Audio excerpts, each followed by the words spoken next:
Let's try from a dead stop, full throttle, first gear. Yeah. I really needed a set of mud guards for this bike so that when I'm riding it in the rain or mud, my back doesn't get completely soaked. So I picked up these RBRL Maximum Mud Protection mud guards. This is for the front and back. I've never installed any of these on a bike, but let's give it a shot. Alright, so the front fender is a two-piece design, and then the back is just one piece. The back is super straightforward. I can already see how to install it. So let's go ahead and get that one on first. What are you doing? What are you doing in here? What are you doing in here? Obviously goes right under the seat post. So let's line it up. And I can adjust the angle later. Not too tight. I don't want to break it. Nice, that was easy. It looks pretty cool too. So this is a pretty cool design. As you tighten this up, it squeezes out the rubber flange and then tightens up inside this bottom part of the forks here. So let's slide that in and then we tighten it down just like that. Yeah, that feels super sturdy. I really like that design. That's nice. And you can pull it off just like that, just by pushing this little switch in. And that makes it really easy to remove and clean if you need to. And then I guess the front one just slides on as well.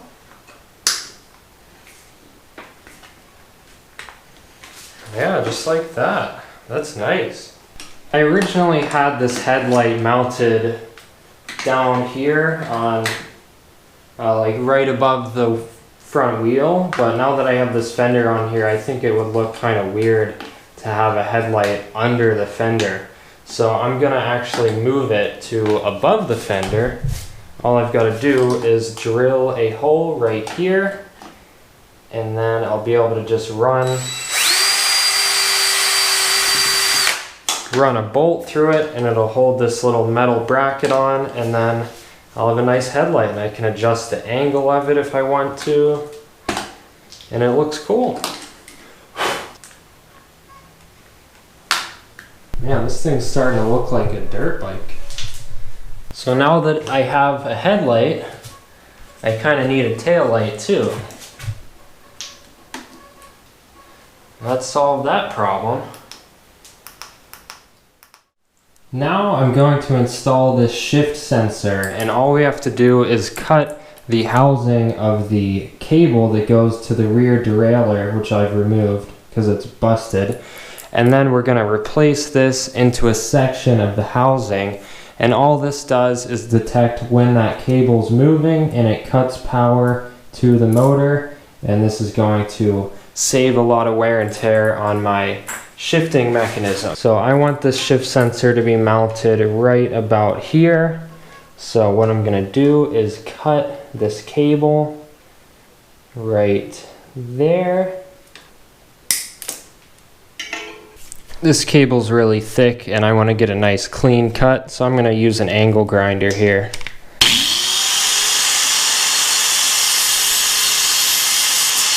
And then I need to cut the length of this shift sensor out of the cable. So I'm going to make another cut. And now I just need to feed the shift cable back through the housing.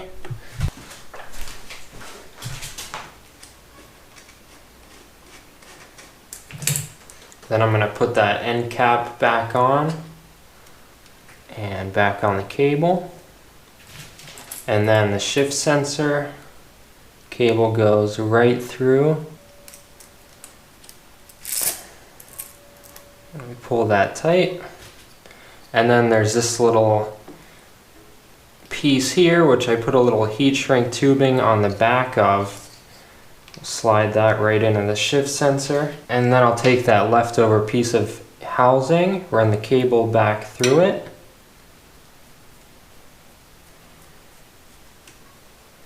And then slide it into the heat shrink tubing. We'll melt that, shrink it up. And then I'm going to zip tie the cable back into place.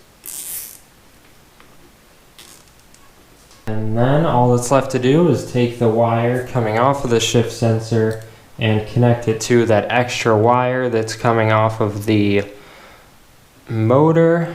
Plug that in. Then gotta tidy up the wiring a little bit. Zip tie around the cable and the wire. And we're good to go. Last thing to do is slide this end cap over the cable and then onto the housing.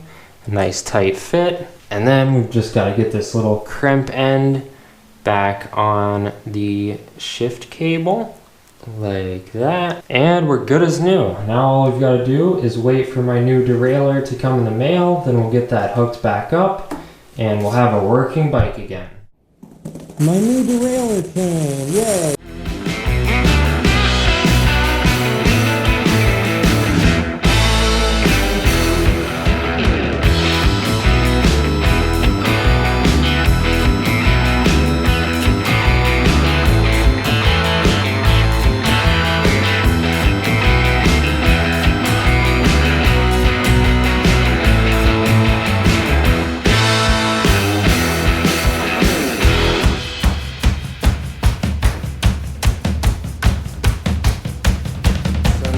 Get my chain on here.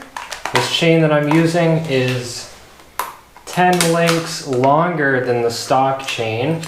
This is Bosch KMC 136 link, and it's actually kind of made for e-bikes. It's a lot stronger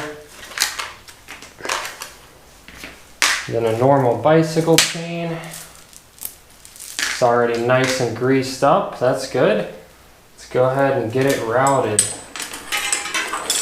Okay, first we gotta go around the mid-drive motor on the chain ring, like that.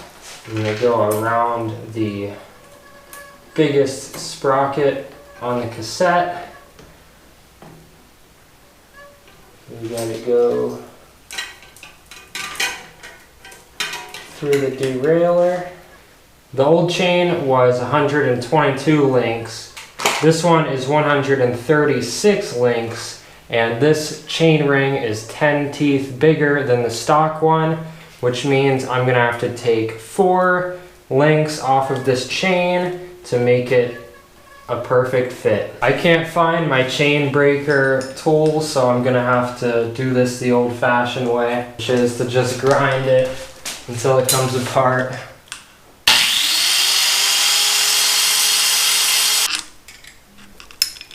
Perfect.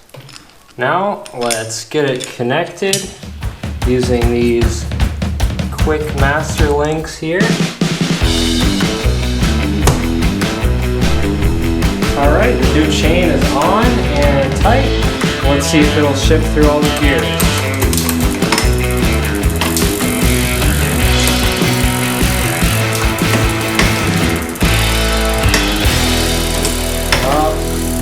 That's gonna be a problem. As you can see, the chain line is really bad, and I've never actually been able to put it in first gear, so I couldn't see how bad it was. So I'm definitely gonna have to buy an offset sprocket that moves in this way, probably about 8 or 9 millimeters. But at least now I won't break my derailleur by putting it in first gear.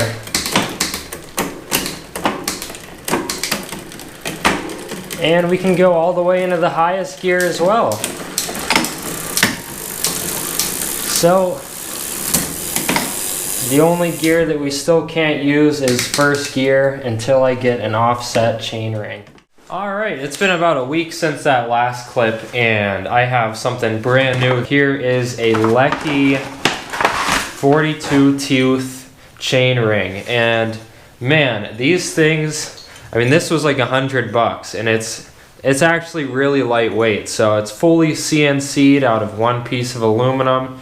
It has an 18 millimeter offset, which will fix my chain line issue I'm having. And I think it'll be worth the money because it's gonna make this bike last a lot longer. And then I'll actually be able to use the lowest gear on my cassette, which I can't use with this chain ring here.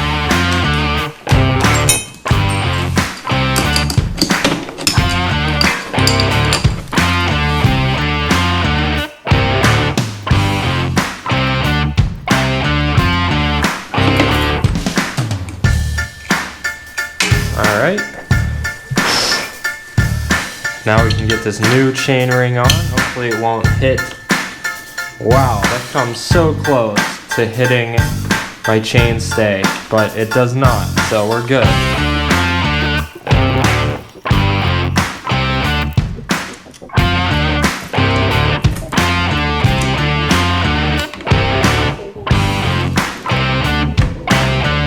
Let's see what the chain line looks like now. Yes, that is perfect. So now I'm actually going to be able to use my big old gear on the cassette, which is, as you can see, it's going to be a wheelie and hill climbing machine with this gear. Another thing I need to have on this bike is a rear view mirror. So I picked up this Michao bike mirror. It's made out of aluminum. I got it on Amazon for I think like 18 bucks. It looks pretty cool. It's a handlebar mount so it won't stick out past the handlebars, which is important for trail riding. I think it looks pretty nice, so let's get it on the bike. It's pretty cool how it works. It just bolts in there. This hinge is open so that you can get it on the handlebars. And got to figure out where I want it. I think I want it to be, yeah, I think that looks good there. So let's get that bolt back in. There, I think that looks pretty good. I don't want it to go past the end of the grips at all. Then you're just asking for it to be smacking into trees. It's very adjustable. It's got an adjustment up here. And the whole thing pivots as well. And then one more thing I really like having on my bikes is a phone mount. It's really nice to be able to have a GPS on long bike rides where you could possibly get lost. Nice. Now I've got a mirror and a phone mount. Let's see if my phone fits in there. Nice. All right, perfect. And then before I take this bike on a test ride, I want to do something that's going to completely transform the bike. And how I'm going to do that, I'm going to be using this programming cable, which I picked up on eBay for about $12. And I'm going to connect this end to the green wire from the display of the e-bike. I've disconnected the battery also, which is important. So we connect that up. Green to green, and then this end goes into my computer. Okay, I have plugged the battery back in. As you can see, we've got a red light here, which means it's connected. Now we've got to open up my computer. We're gonna plug this in to the USB port. We're gonna open up this Bafang e-bike controller configuration tool, which I found on Google. The only thing plugged in is this COM3 here, so we're gonna hit connect. So I tried for so long to get that cable to connect to the e-bike and it just would not connect. So I ended up buying a new cable, which I'm using right now, and it instantly connected. So I guess that cable was just bad. Thank you Amazon for sending me this one in 2 days so that now we can tune my e-bike. So we've got my e-bike connected. And the first thing we're going to do is read the flash, and that is going to download the stock tune basically that is programmed to the e-bike so that I can save that, and if I want to revert back to it I can. Well, before I make any changes, I'm going to load a profile which is pretty good. It's going to give me a lot better pedal assist settings and just overall a lot better settings. This is the bbshd 48 volt or 52 volt limitless profile. So let's go ahead and open that up. And so far that changed a lot of stuff. So it changed all of the current limit percentages, and it also changed the speed limit settings to all 100%. So now I'm going to have 9 pedal assist settings instead of 5, which will give me a lot more variability. And we're going to change the wheel diameter to 29 inch, which is what I have. So the current limit here is set to 28. Let's see how high we can make that. 28 is the highest. And I want to make the low battery protection 43 volts. I have a 52 volt battery, so I'm going to want my controller to just turn off if it goes under 43 volts. Okay, I think this looks good. So go ahead and write this to my e-bike. Okay, so we wrote the new tune to my e-bike. Now we should have 9 pedal assist modes, and we should be getting a little more current to the motor, so it's going to be faster. I'm really excited, so let's go ahead and test ride this thing now. Holy crap. Okay, I felt it. I felt it. Oh my gosh. Yep.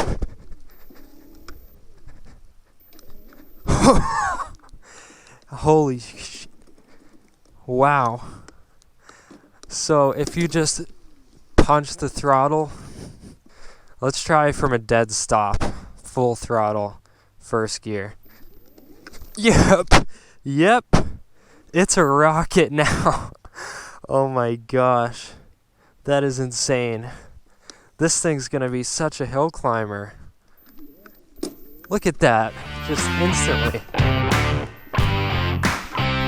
Wow, this thing wheelies really good now.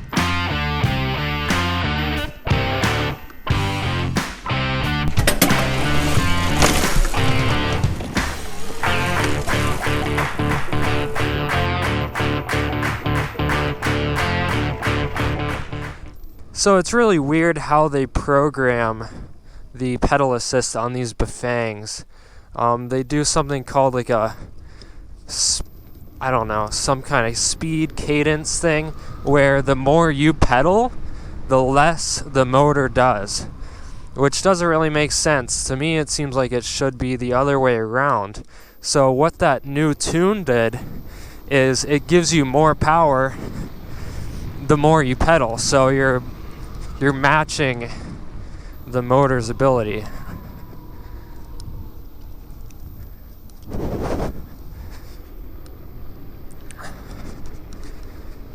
And yep, I definitely feel it.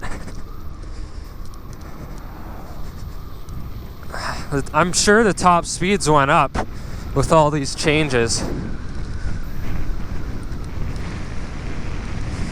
Well, we just hit 35, so that's already a new top speed. Yep. Instant looping machine. First gear, full throttle. Or instant wheelie machine. Oh my gosh, the torque is insane. This thing could probably do burnouts for days. Yep. I wasn't even picking up at all on back. Look at that, instant burnout machine. Oh my gosh, it almost got away from me there. Holy crap. I feel like I've really optimized the potential for this bike can give me. And I really have not gotten to ride this thing much. So I'm really excited to take this to some real trails and just see what it can do. Yeah, I think that these changes I've made are really great. Man, I am loving this thing. Wow. This first gear is insane. It's a wicked.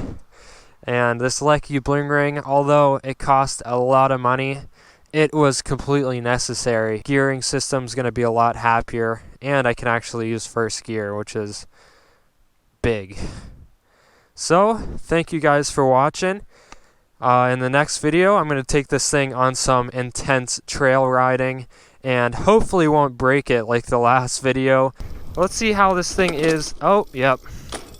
I just messed up the chain. Oh. Uh-oh.